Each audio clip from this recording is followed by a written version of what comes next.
नमस्कार, स्वागत है आप सभी का जी पंजाब हरियाणा हिमाचल पर। मैं मनोज श्रीवास्तव और वक्त खबरें सुपरफास्ट देखने का है। लेकिन खबरें सुपरफास्ट से पहले ऐसी तस्वीर जो विकास के दावों की पोल खोलकर रख देती है। जी हां, एक बार फिर से बारिश हुई, कुछ देर की झमाझम, और गुरुग्राम में क्या तस्वीर आई है ये आपके सामने मॉनिटर स्क्रीन पर है। आप देखिए, गुरुग्राम की यह तस्वीर है।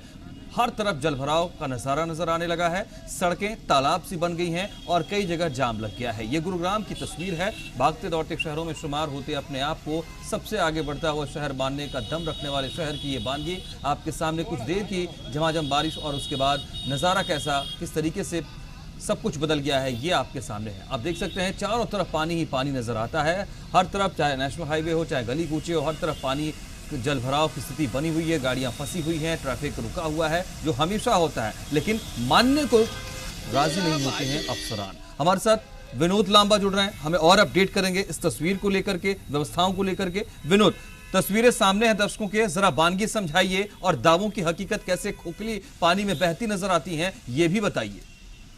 देखिए, जो रिंग रोड और जो तमाम जो सर्विसेज लेन है गुड़गांव की, वो फिर आज पानी में जलमग्न नजर आई हैं।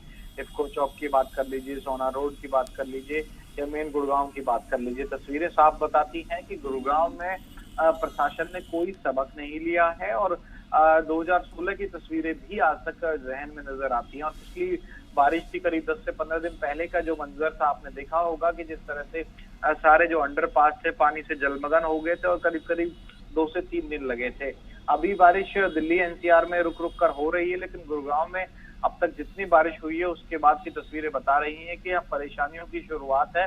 और बारिश अगर इसी तरह से बनी रही तो निश्चित तौर पर और ज्यादा परेशानी। और जिस तरह से मैंने कहा कि 10 से 15 दिन पहले आपने देखा होगा कि सारे अंडरपास और जिस तरह के जो सारे सर्विस लेन है, मेन हाईवे और जयपुर हाईवे से लगा हुआ जो भी इलाका होता है, पूरी तरह से जलमग्न हो जाता है। और ये सारी बातें 2016-17 में जब रिमॉडलिंग हुई थी और तमाम जो पैसा खर्च हुआ था कि गुरुग्राम में जिस तरह की जाम की स्थिति ना बने और वाटर ब्लॉकेज ना हो, इनके बाद की ये तस्वीरें बताती हैं कि प्रशासन ने या फिर सरकार ने पुरानी गलतियों से कोई सबक नहीं लिया है। बिल्कुल, और अभी संभवतः ट्रैफिक की स्थिति भी उसी तरीके से बनी हुई रही होगी। हालांकि ट्रैफिक थोड़ा कम जरूर है, लेकिन फिर भी लोगों की मुश्किलें बढ़ी होंगी इस दौरान भी।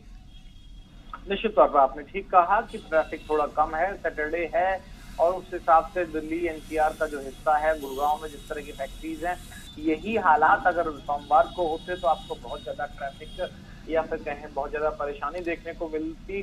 तो कहीं ना कहीं कहा जा सकता है कि पूरी आसमानी आफत के बीच में दिन ऐसे आ रहे हैं कि बहुत ज्यादा लोग नहीं फंस रहे हैं, वरना व्यवस्थाओं में कोई सुधार नहीं। और जो मौजूदा इस वक्त अधिकारी हैं वो क्या कह रहे हैं, जरा उनसे बातचीत अगर हुई हो आपकी तो हमें बताएं कि क्या वो एक बार फिर से वही रटा रटाया बयान रख रहे हैं सामने, या उनको लगता है कि नहीं, हालात को सुधारने का वक्त आ गया है और फजीहत झेलने की स्थिति अब नहीं होनी चाहिए।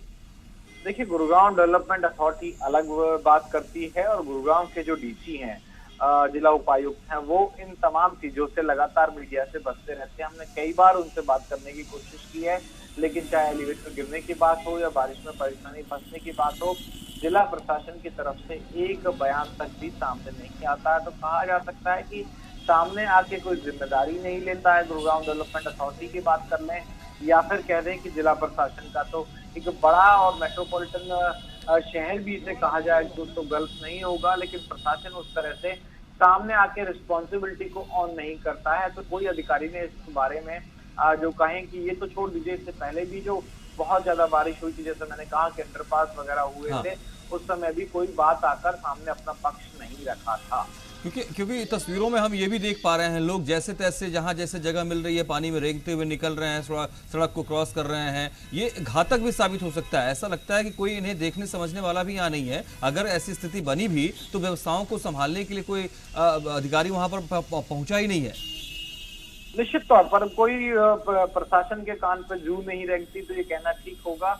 और देखिए, रेवेन्यू के हिसाब से अगर देखा जाए तो 22 जिलों में नंबर 1 पर है गुरुग्राम, पूरे हरियाणा को जो रेवेन्यू जनरेट करके देता है। लेकिन उसके बावजूद भी उतनी सजगता, उतनी रिस्पॉन्सिबिलिटी, उतनी अकाउंटेबिलिटी, ये तीनों ही चीजें नजर आती है। और मैंने कहा कि कुछ अधिकारियों को बात करने की कोशिश भी की जाती है, लेकिन कोई कैमरे पे या फिर फोन पर आकर भी बातचीत। बिल्कुल ठीक कह रहे हैं, बिल्कुल ठीक कह रहे हैं आप। बहुत बहुत शुक्रिया आपका इस वक्त तमाम डिटेल्स के लिए विनोद।